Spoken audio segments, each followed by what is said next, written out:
Thank you for making World News Tonight with David Muir the #1 newscast in America.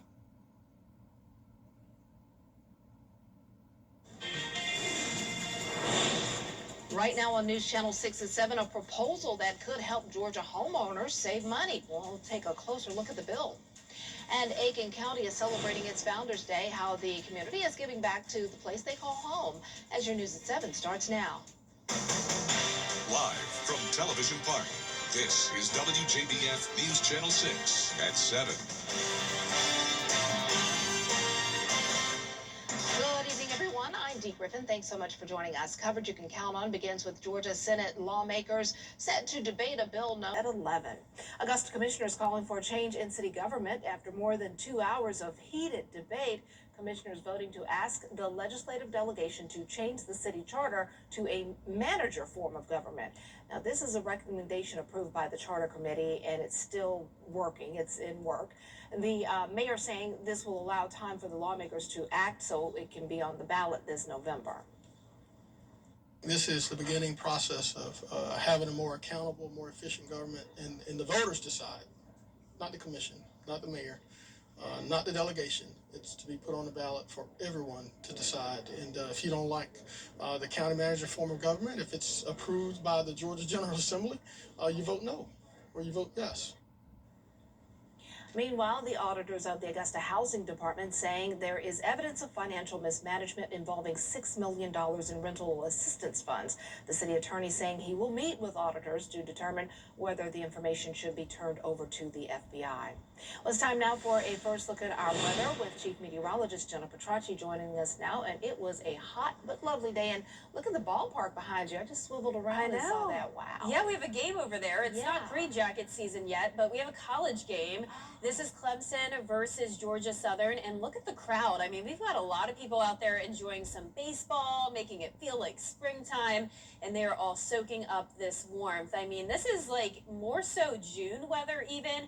Our high temperature was 87 degrees, and our record was 88 for today. So we came very close to that, and we were 17 degrees above average this afternoon. Our morning temperature of 57, also well above average, and right now we're sitting in the low to mid 80s, 82 in Augusta, 83 in Aiken. Sylvania, you're at 85 degrees. Wrightsville at 82, and right at the 80-degree mark in Sparta.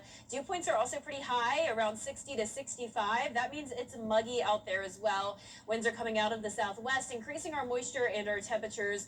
Very light winds, though, only up to around 8 miles per hour. So for the rest of your evening, we're going to see those temperatures stay in the 70s through the 11 o'clock hour. Our overnight low will be 62.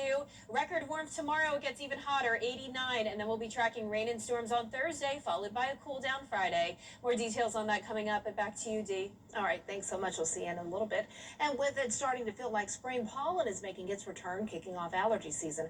According to the Asthma and Allergy Foundation of America, Augusta was one of the top 15 worst major cities for people living with seasonal allergies in 2025. Pollen is produced by plants, grass, weeds, and trees.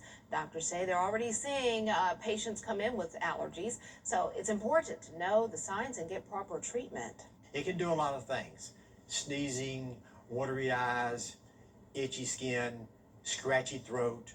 You can feel, like I said, maybe seeing some mild body aches, maybe fatigue, feel tired. But again, if it lasts several days, it gets worse than that, such as fever, productive cough, then it's time to have treatment or be evaluated. If you have bad allergies, doctors encourage you to limit your time outside, blow your nose throughout the day, and take a shower at the end of the day to wash off the pollen you track inside. Founders Day in Aiken County looked a little different this year. Volunteers spent the morning cleaning up their community. Aiken Bureau Chief Sean Cabbage-Stock has more. Keep Aiken County beautiful, organized to clean up. Dozens of volunteers hit Whiskey Road with one mission: picking up as much trash as possible. We invited community members to suggest locations for cleanup, and Whiskey Road was one of the cleanups that we got suggested over and over again. So we came out to put a little cleanup on Whiskey Road. Volunteers spreading out, tackling the obvious trash at much smaller pieces, often overlooked. Most of the participants are going to be down there where more of the businesses are, but we're about to go make sure that there's not any noticeable big pieces of trash, but we're looking for more of the micro pieces. Volunteers describe the trash they found: cans, clothes, and even coat hangers. It's about more than just trash. For them, it's personal. I want to keep it nice because I enjoy nature. So when I want to see trees and stuff, I don't want to see trash around. Volunteers coming from all corners of the county, including local employees, to help with the cleanup. People unfortunately throw their trash out the side of the road. They don't have pride in their county or their community, and I do, and I'm just trying to make it better. With every volunteer pitch in, the county stays clean and everyone benefits. No one wants to live or work or play in a dirty environment. Think of your children, because they're going to inherit this earth, and you want them to have a beautiful place, so leave them one. Each month they supply everything volunteers need, making it easy to keep Aiken County beautiful. In Aiken County, I'm Aiken Bureau Chief Sean Cabbage-Stock, WJBF News Channel 6. In McDuffie County tonight, commissioners are looking to get their questions answered about a proposed data center. You're taking a live look at the McDuffie Government Center, where tonight's meeting is underway. Commissioners are discussing with the developer of what is being called Project Azalea. If approved, the facility would be located on Randall Hunt Road near the existing large substation. We'll have more on the meeting tonight at 11. Meanwhile, at the Georgia State Capitol, the Senate has approved a measure that would end tax breaks for developers looking for a special day to celebrate an agency that helps so many in our community. The United Way of the CSRA held its annual luncheon this afternoon. They honored those who have worked so hard to support the fundraising campaign. United Way is focusing on helping individuals and families get back on their feet. We have launched a big, bold goal last fall to make sure that we're impacting 30,000 Alice households here in the CSRA by 2030. So they're hardworking, simply not making enough, and they really fall into the cracks.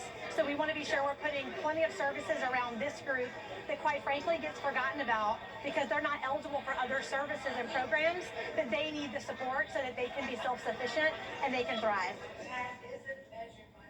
Always such a fun event. Brad and Jenny were there, and they served as the MCs for the event, which they love doing every year. So congratulations, everyone. Today, Doctors Hospital is raising awareness about colon cancer. A giant inflatable colon that you can walk through is now inside the main lobby. The American Cancer Society says colorectal cancer is rising in young adults and is now the leading cause of cancer deaths in Americans under 50. It is also the second leading cause of cancer-related deaths every year in the country. Doctors advised to get a colonoscopy starting at age 45 in order to detect early lesions that could turn into cancer in the future. Well, coming up, gas prices going up in the U.S., how it's impacting businesses in South Carolina when we return. Good evening, I'm Carol Blackmore, their Cash 3, Cash 4. And I'm expecting a decrease in temperature. It's going to take some time. We're still going to be very warm tomorrow, and we'll also have a chance of rain and storms on Thursday. I'll have your full Vapor 6 forecast when we return. Our bathfitter team preps your space with care, installs your seamless one-piece wall system in as little as 1 day. One-piece wall, easy to clean, backed by our true lifetime warranty. Join the Bathfitter family today and take advantage of our limited time offer. At Georgia Power, we're proud to power the people who power our state. From the home to the office and everywhere in between, we're here for you. That's why we froze base rates last year, so you have more predictability, stability, and money in your pocket. You work hard, so we're working hard for you. Energy you can trust, at a cost you can depend on. Georgia Power, we're here for Georgia. We're here for you. We're leading a revolution in cybersecurity. Through unprecedented collaboration and innovation, we are the Georgia Cyber Innovation and Training Center, where government, academia, and private industry converge to prepare the workforce of tomorrow. From our cities to our most rural communities, real-world threats, real-world training. Georgia Cyber Center at Augusta University, securing our nation's future. It's time. Let's celebrate a store like no other, with a sale like no other. It's the Rooms to Go anniversary sale. Room after room, style after style, it's all here on sale. Save on more new pieces, more complete room packages, more ways to style your home beautifully. That's kind of our thing. If you want amazing furniture at an incredible price, there's only one place to go. It's the Rooms to Go anniversary sale. It's time to update that old tub with BathFit. We make transforming your bathroom simple, starting with a free in-home consultation to help you pick out the perfect look. One call, one visit, 1 day installation. The BathFitter process is built around you. Now, your most accurate forecast with WJBF Live Viper 6. Welcome back. I want to start out with a very special shout out to Cedar Ridge Elementary School over in Grovetown, Georgia. I visited this amazing group of second grade students back in February, and it was such a fun school visit. They were so excited to learn about the weather, and I had one kid over here named Nathan extremely excited because I always show viewer photos when I'm talking about the snow that happened back in January, and this has never happened before, but he was actually featured in one of these photos that his mom sent in. It's him and his brother playing on their trampoline in the snow. It was so cool. He came up and we took a photo next to his photo, and all of these kids were just so sweet and smart. So thank you so much to Cedar Ridge for having me, and I look forward to coming back again next year. Here's a look at our Terry Lambert Hyundai Skyview cams now on this very warm evening. A beautiful sunset. I'm still loving the longer daylight time. Our sunset hasn't even happened yet. We'll be at 7:32. Our dew points are high, so in addition to the warmth, it's feeling pretty muggy out there. Overall, feeling like a late spring or early summer-like day. And it's not just here in the CSRA, but even up towards the Midwest and the Northeast, record warmth. But look at this cutoff here. You can see it's still feeling like winter towards the north. 34 in Bismarck. They were at the freezing mark just a little while ago. And you can see snow happening in that part of the country. Now, on the other side of this cold front, we have active weather, tornado warnings in the Midwest and down in Texas and Oklahoma. So luckily for us, we don't have to worry about this. There's no threat of severe weather, but we are going to be watching this cold front, and that's going to bring us a chance of showers and storms on Thursday, followed by a much needed cool down. But that happens on Thursday. So tomorrow is still a calm day. The main focus is on the warm temperature. So we are getting to the 89-degree mark tomorrow in Augusta. Some places could even hit 90, and our record for tomorrow is 88. So I do think we'll beat that. But let's talk about that rain. So Thursday, early in the morning is going to be dry. There's 7 a.m. But once we get to around 9, 10 o'clock, that's when our western counties will start to see rain, and it becomes very widespread during the afternoon and early evening hours. But this is really not looking severe. We are not under a severe weather threat at this time, but some heavy downpours possible, some thunder and lightning. But most of this just a healthy, beneficial rain, and it's done by 7 o'clock on Thursday. So most of us getting around half an inch. Some places could get up to 3/4 of an inch, but I'm not expecting flooding. This will also drop our humidity big time to dew points in the 40s. So Friday is just going to be a fantastic day, but you need to bring those winter jackets back out because look at this low temperature. We're going from 63 on Thursday in the morning and flipping those digits to 36 on Friday. Then we steadily warm up going into next week, but then a big drop off to 34 next Tuesday. And I'm expecting below average temperatures throughout the middle of March. So it's even possible that we could have a freeze again. We're not done with winter yet, y'all, even though it's feeling like spring or even summer. Tonight, definitely not a freeze. We're going to be 20 degrees above average, and then same thing with those highs tomorrow in the mid to upper 80s. Average high for this time of the year is still 70 degrees, and we'll be right around that on Thursday and Friday. The rain chances on Thursday, but Friday is going to be nice and dry. Same thing on Saturday, but then more rain moves in Sunday and Monday, followed by that cool down with highs in the 50s next week around St. Patrick's Day, lows in the 30s. Just bundle up for the parade. Yeah, There you go. that's the thing. Thanks so much. Coming up, we'll take a look at progress in a North Carolina town that was devastated by Hurricane Helene. Stay tuned. Slick Rick Jackson's a...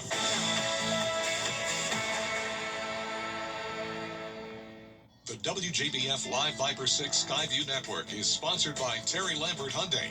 Low prices, big selection, and committed to quality customer service. It's been over a year since western North Carolina was hit by Hurricane Helene. Now, Lake Lowry town leaders say they're making progress in getting things back to normal. Taylor Farmer reports. It's been about a year and a half since Hurricane Helene tore through western North Carolina. And while evidence of the storm's destruction can still be seen across Lake Lowry, town officials say the community is finally beginning to feel a sense of normalcy again. Hurricane Helene left Lake Lowry in ruins. And after the storm, many wondered when, or if, things would ever return to normal. I've never seen anything quite like it. Watching that river take homes and businesses and literally wash it into the lake, it was scary. Nearly a year and a half later, signs of progress are evident. This is such an exciting time for us. It really is. As you can see, the lake is coming up. The lake rising is a lifeline for this area. Every business here relies on tourism, so having that, the heartbeat of it fill back up is, I can't overstate it. After the storm, several restaurants and businesses were forced to close their doors. But now, some are reopening, and others, like 828 Sports Bar and Grill, are brand new. As the lake continues to refill, cleanup efforts are still ongoing throughout the town as crews are rebuilding other key parts of the community, including a new marina and boardwalk. But according to Mayor Carol Pritchett, more help and more funding is still needed to fully rebuild.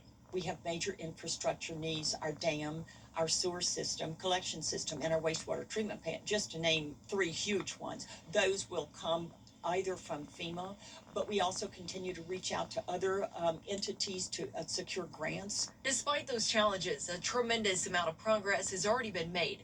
And through it all, the mayor says the community's resilience and strength have not gone unnoticed. They've been very patient, more patient in a lot of times than you could really have a reasonable expectation that they would be.